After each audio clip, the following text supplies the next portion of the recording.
अस्सलाम वालेकुम वरहमतुल्लाहि वबरकातुहू। प्यारे तलबा व तालिबात, मैं शिराज अहमद आपकी खिदमत में आज एक नया मौजू लेके आया हूँ। आज का जो हमारा मौजू है वो है गज़ल। गज़ल अरबी ज़ुबान का लफ्ज़ है जिसके लुग़वी माने है औरतों की बातें करना या औरतों से बातें करना, हुस्न व जमाल की तारीफ करना। यहाँ पे बात आई है लुग़वी माने की। प्यारे तलबा, ये बात हमेशा ज़हन नशीन रखिए कि अल्फाज के तीन तरह के माने होते हैं। एक होता है लुग़वी माना, दूसरा होता है इस्तिलाही माना और तीसरा होता है मजाजी माना। यहाँ पे हम लुग़वी माने की बारे में पढ़ेंगे। लुग़वी माना लफ्ज़ का जो माना उस ज़बान में लिखा होता है, यानी कि जिस ज़ुबान का लफ्ज़ हो उस ज़बान में उस लफ्ज़ का जो माना लिखा होता है उसको लुग़वी माने कहते हैं।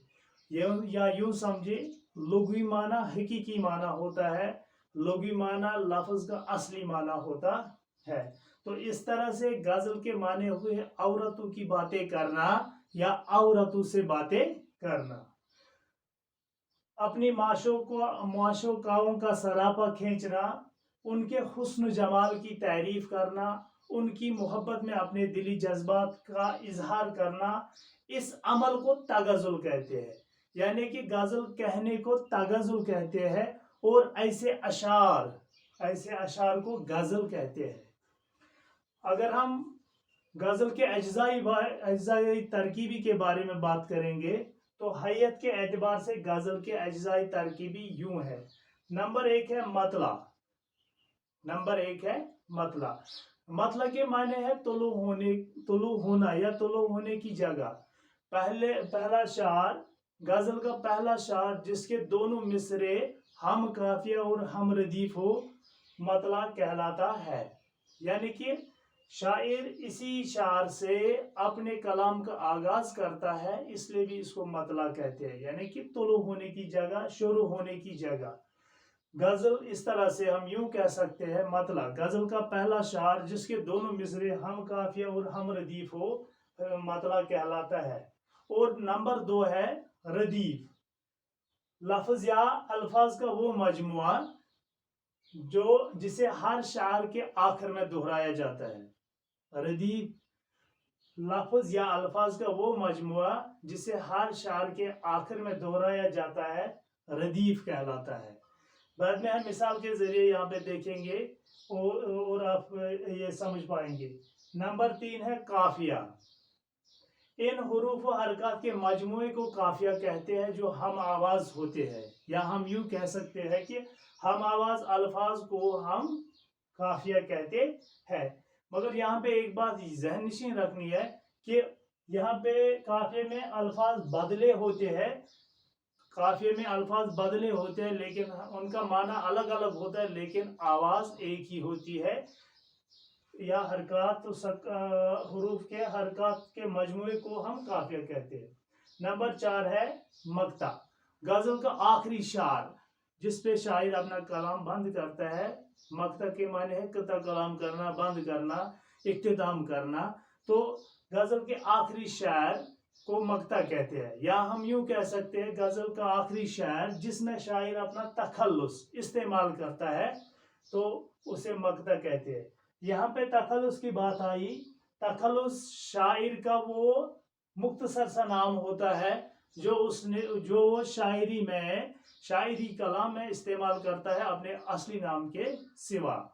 यानी कि ये शायर का एक मुख्तसर नाम होता है जो अपने शायरी कलाम में वो इस्तेमाल करता है अपने नाम के सिवा। यानी कि उसमें असल का नाम अलग होता है, असली नाम उसका दूसरा होता है, लेकिन एक मुख्तसर सा नाम शायरी कलाम में वो इस्तेमाल करता है, उसको तखल्लुस कहते हैं।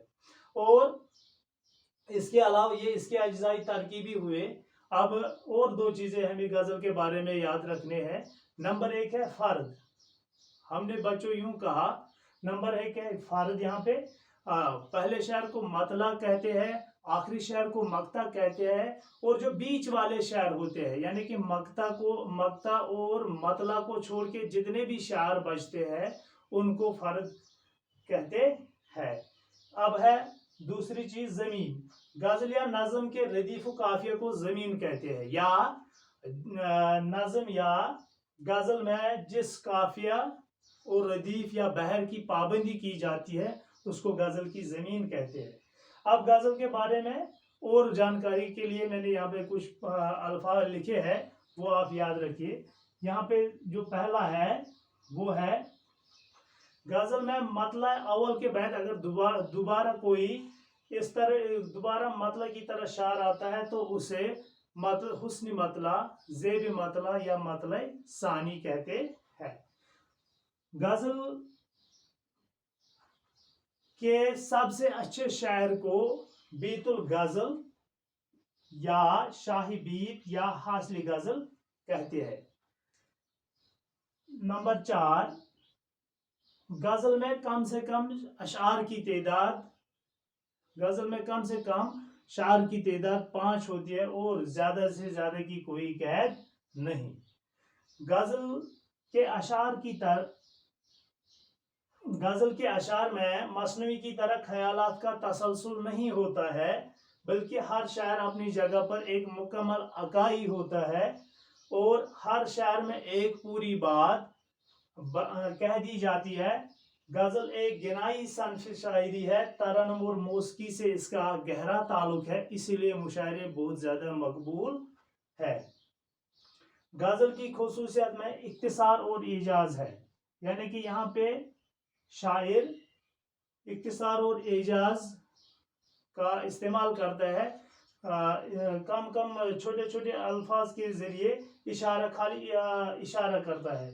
غزل ایک داخلی صنف شاعری ہے، غزل ایک داخلی صنف شاعری ہے،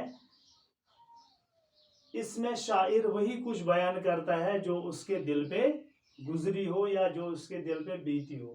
اب ہم ایک شاعر کے ذریعے، یہاں پہ ہے غالب کی ایک غزل، اس کے ذریعے اس کو دیکھ کے ہم یہ سمجھیں گے کہ اس میں سے مطلع کیا ہے، مقطع کیا ہے، فرد کیا ہے۔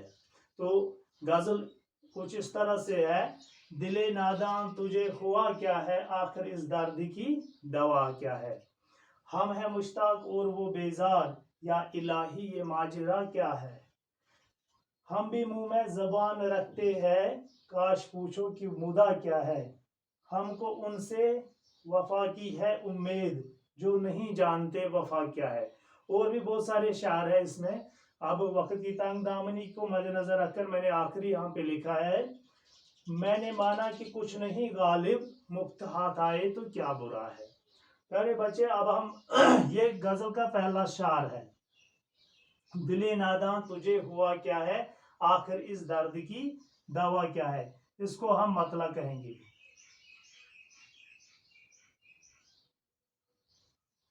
یہ شعر مطلع کہلاتا ہے۔ اور آخر میں وہ آخر کا شعر: میں نے مانا کہ کچھ نہیں غالب، مفت ہاتھ آئے تو کیا برا ہے۔ یہ شعر جو غالب نے جس شعر میں اپنا تخلص، آخری شعر میں اپنا تخلص استعمال کیا ہے، تو یہاں پہ یہ کیا ہے، یہ مقطع ہے۔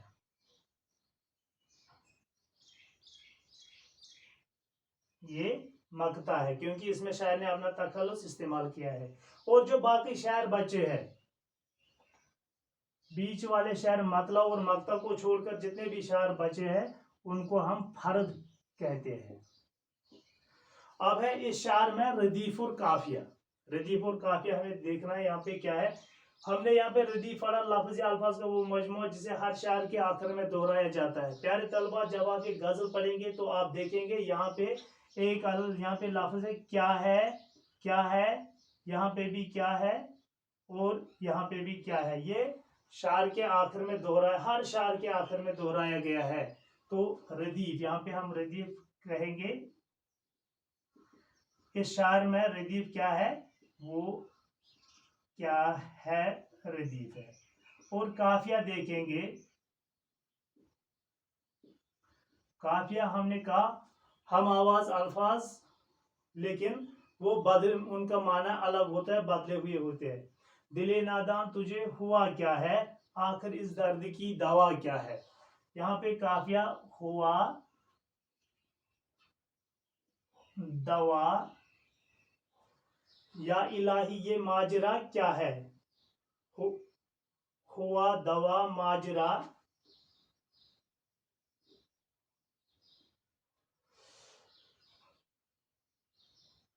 हम भी मुंह में जुबान रखते हैं, काश पूछो कि मुदा क्या है, मुदा।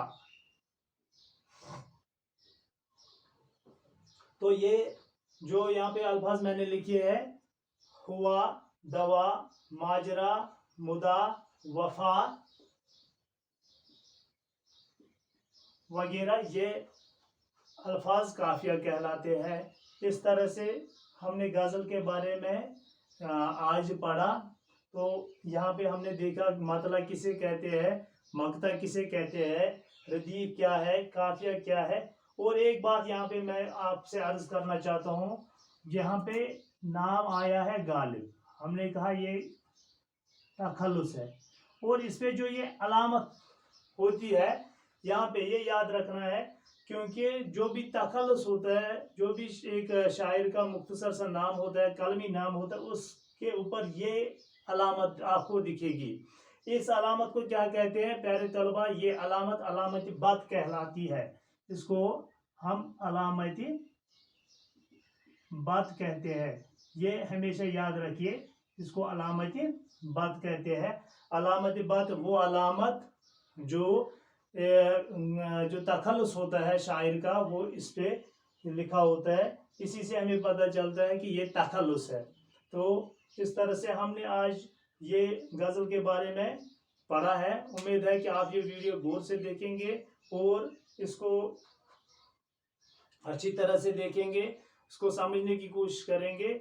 मुझे उम्मीद है कि आप इससे इस्तिफादा हासिल करेंगे। अस्सलाम वालेकुम व रहमतुल्लाहि व बरकातुहू।